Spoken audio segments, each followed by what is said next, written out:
Welcome to Epilogue Podcast, the show where we discuss some stuff that happened on a different show ages ago which nobody really cares about anymore.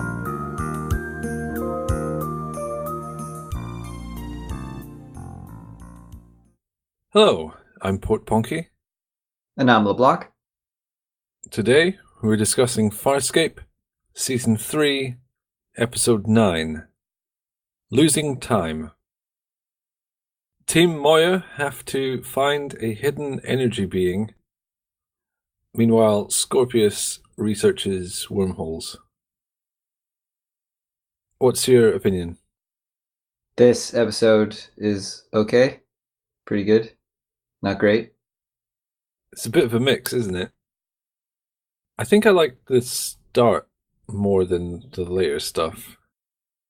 Why? I find the concept that they're missing memories quite appealing.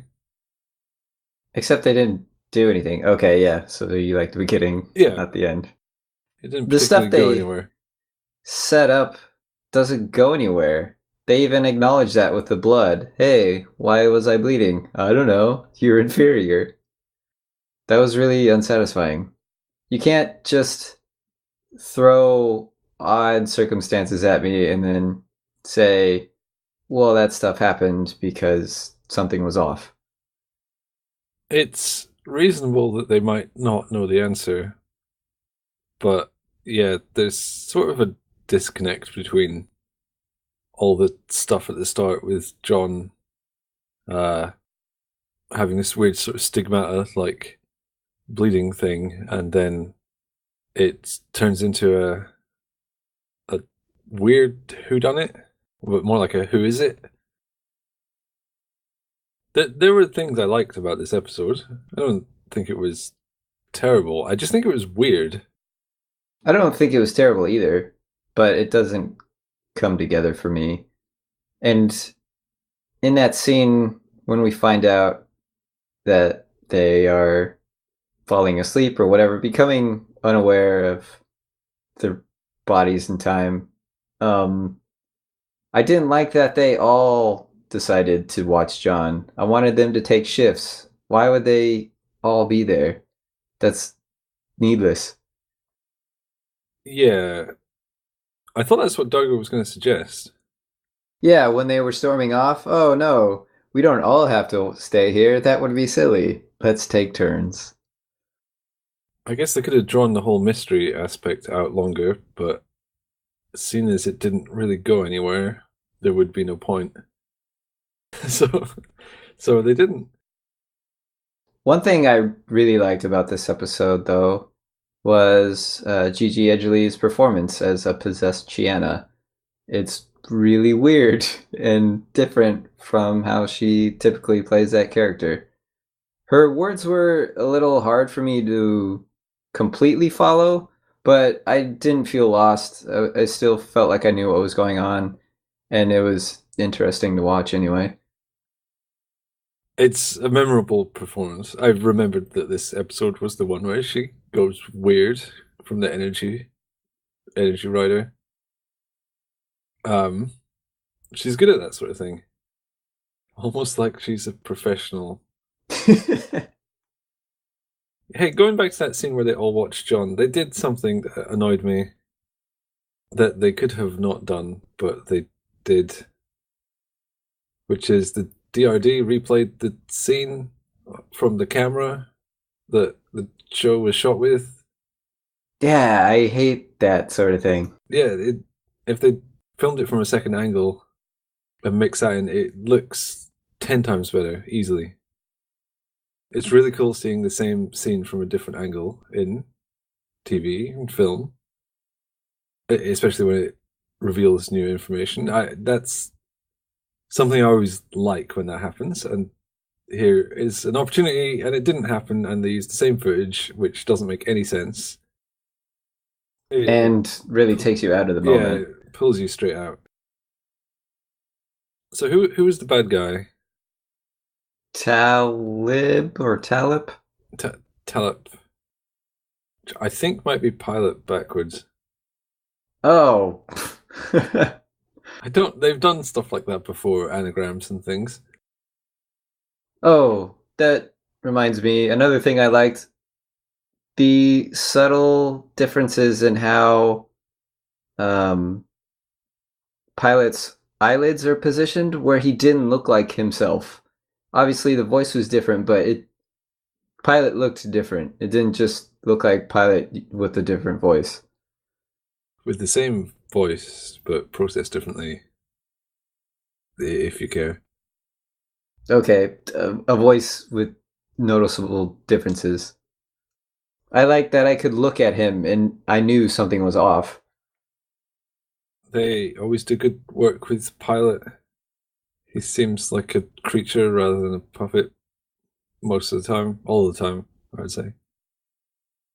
So Telep was he good and then he turned bad?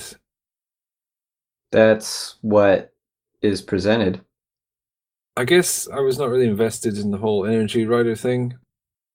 I think I sort of started losing interest when John wants to sort of grant amnesty to this energy being and take it back home, which is like fair enough, whatever. It just seems a bit overly human. Also, they didn't want to be mucked about with by this guy, Telep, and they had no reason to believe it would be dangerous. What do you mean? Well, he says I've got to sort them out. Well, he was kind of sus about it, but they didn't want him to nuke everyone. Is that not enough? Well, but why did they think it would be so deadly? Didn't he say as much? I don't remember now, but that seems invasive anyway. I wouldn't want an alien entering me doing stuff. Also, they witnessed the stigmata like thing and the weirdness on camera. They know stuff can happen that's not ideal. Yeah, it's just I don't know. They seemed awfully scared that he was going to kill them all to find this energy being, even though he never said that. At least I don't think he said that. And then when it did happen, they all panicked, except everyone who it happened to was pretty much fine. And it happened to Jewel first, and she foamed at the mouth, and it was disturbing, but she lived. And after she lived, I had no worries when it happened to Dargo. I mean, he's obviously going to survive. Yeah. Jewel did. What do you mean? Because of plot armor reasons, or because he's tougher? He's tougher. He's a warrior. Yeah, fair enough. The danger seemed hard to believe. Scorpius has his little wormhole project going on. Not going so great. It's going okay. Well, he said the Scarans are beginning to suspect they don't have weapons, and they will be sieged. Sure. I mean, that's not really Scorpius's fault, though. I mean, his project is going okay, independently of the larger political issues. He can turn a guy into soup. That's handy when you need to get rid of a guy. Then he got the next guy to do it as well, because he was a little bit mouthy. And apparently that warrants a death sentence. Well, that doesn't surprise me coming from Scorpius. He's quite a demanding boss. And I say that because he forced someone to liquefy themselves because they overestimated progress slightly. Incompetence begets incompetence. He was being a good boss. Well, sure, that guy's not going to make that mistake or any other mistake ever again. I'm sure there was a self-liquefaction clause in his contract. Because he didn't fight it much. He objected. Wouldn't you? I wouldn't do it, though. Couldn't he just fly away? Yeah, that's what I was thinking. Just take the ship You're in and a just ship. go. They're probably in a big peacekeeper ship, though. They could shoot you down. I would probably... You're gonna die anyway. You might as well take a risk. I would go through the wormhole. It might work. Liquefying doesn't seem too bad, right? It's got to be pretty quick. Scorpius was also going into the neural chip It's weird seeing him be bested. by John's psyche. Yeah, of all things. Sure, it's getting a bit confusing with all the Johns and Scorpiuses. So this episode made me realize there are two Harveys. It didn't deal with Harvey, but seeing those shots quickly of Scorpius and John reminded me, oh yeah, there's Harvey inside of John's head. But now there are two Johns, so there are two Harveys. Yep. Obvious, but I didn't realize it till this episode. It's two Harveys, then there's some sort of John imprint in the neural chip. Presumably that John also has a sub-Harvey. And that Harvey has a John as well, and there's an infinite chain.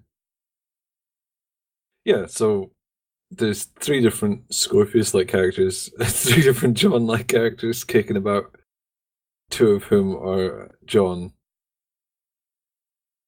The music was really cool at the start with the drips of water and drips of blood. I didn't notice that those were... It was cool, just take my word for it.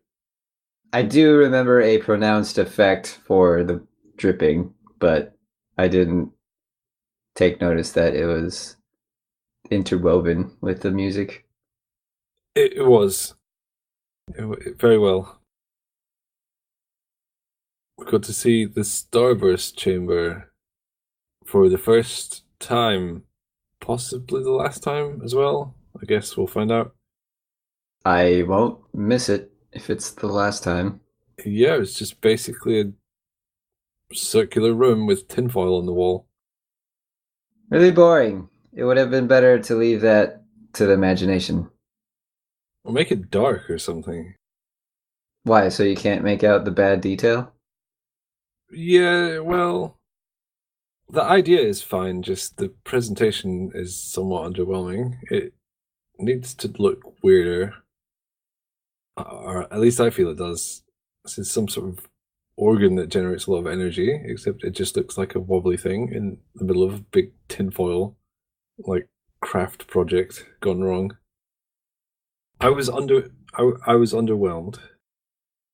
For how powerful Starburst seems to be, it's strange to think it emanates from that room. Also, they've never been there before. Because it's super dangerous? Sure. Alright, so part of John's plan was that Chiana needs to link those cables and then quickly exit. She couldn't even walk to that room. He didn't seem concerned about this at all. She has to get out of there, but she can't. She's not even mobile. Yes, it didn't seem very responsible. I guess if she was too out of it, she wouldn't be able to trigger the Starburst.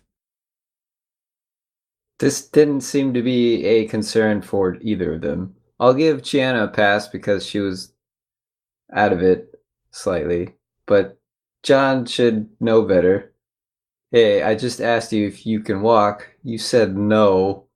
I'm going to ask that you run in 5 minutes anyway. And your life will depend on it. Yeah. Yeah, that wasn't the best. It's kind of silly then, because she also does it, and she's not going to just fry herself. I was wondering what would come swoop in and save her, but it turned out it was herself, which is fine, but it doesn't make sense. Oh, but that would have been the worst if Dargo was like, "Hey, I've got you. Don't worry." I know. I know that would have been the worst, but I thought, okay, they have to acknowledge that she can't run. What are they going to do? They have to do something. They're not going to just make her do it, right? But then that's what they did. Why couldn't they just use a second DRD? There's loads of them. I didn't even think about that. Only one DRD is equipped to put two wires together. There's like 300 of them or something. Why? Surely they could risk a second one since they can rebuild DRDs. Or at least I presume they can. I was sad the DRD got locked in the room. Yeah, poor guy. There's no reason it had to be Chiana. Yeah. It would make more sense for Jules to do it, I guess. It's the kind of terrible, simple thing that they get her to do because they think she's an idiot. that would have been good too. And her screaming and running from the room would fit much better. Chiana has psychic powers or something now. I'm sure we'll find out more later. Yes, she's now psychic. Wait, or she got really lucky that one time. She can read minds, you mean? Well, I don't know how she came to the conclusion that she reached. There are different ways. Maybe she sees slightly into the future. There's a mirror on the wall. Maybe there's a mirror on the wall. No, he's here. I can see him in that mirror. I would actually love that reveal. That would actually be really good. Because it's set up like the typical TV show thing where something is hinted at, the audience can figure out somewhat what's going on, and then they leave it for later. But what if you leave it for later and it's something stupid? I would like that, but I can understand why they wouldn't put that in a TV show. I can like see people being angry. Yeah, it's fun to demolish tropes, but there's a point where you're just doing it for the sake of being different. Just like seeing Dargo in a mirror and then framing it as if she's psychic is humorous, but not exactly good writing. I'm right there with you, but I would love it. Yeah, I would love it too. So did John really lose all that blood? No. But the blood was real. He showed it to Pilot. But that could have been as a result of the alien inside of Pilot. Like it was magic psychic alien blood. Yeah, or he can project imagery into people's minds, and so he could see it too. The Pilot was not possessed by Talop at that point. Are you sure? I thought that happened right away. Because his voice changed. Oh, right. But he was acting weird and his saying the readings were fine. The readings probably were fine then. I mean, it just doesn't have a very good reading machine. I don't get it. It seems like he did bleed, but then where did all the blood go? And how come he wasn't really unwell from losing a whole bunch of blood? And he wasn't cut, so how did he even bleed? I like that they didn't have an answer for this, but it also seems like there maybe isn't an answer, and they just put it in because it is cool, and then skipped over the actual answer. It's cool in the beginning, but then by the end it's confusing. Yeah, it's okay to say we don't know as long as secretly they have something in mind. But I think they just didn't have a clue. It's not cool if it doesn't make any sense. Well, there's a threshold.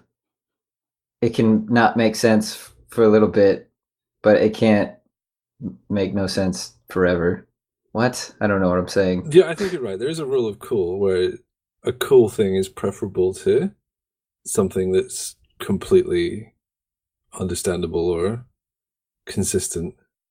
But at the same time, cool it's not guaranteed cool. It has to be an actually cool thing, and there's definitely limits.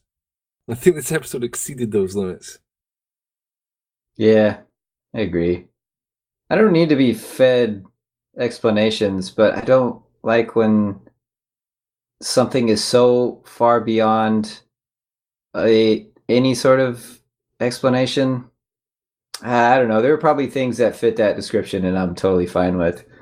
It's too nebulous. Well, of course, saying I don't know will always be sufficient because there's any number of weird aliens that have any imagined ability. So, of course, that's a sufficient answer. It's just not satisfying. It basically invalidates the first third of the episode because that stuff never went anywhere, and then when they tried to explain it, they just shrugged. So, what was the point in all of it? Which is an admission they were just filling time, or Losing time. Aha! Yeah. We are the ones that lost the time. Well, that was the best bit of the episode anyway. That's even more annoying that that's the title and it's not really about that. Yeah, they only lost time in one scene. That's what I mean. I think if they had much more of a mystery where they kept losing memories and time and not being able to trust themselves, that's much more dark and interesting than some dude has to pester each of them in turn, and that's very frightening, but they're fine. This episode introduces an episode that doesn't exist that sounds really good in my head, where it's what you described. They keep losing chunks of time, and maybe different chunks of time, and they're trying to piece things together. It's really easy to imagine that flowing and being whole. What? I think I get what you mean. There was an episode in this show already called Won't Get Fooled Again, where everything gets very confusing.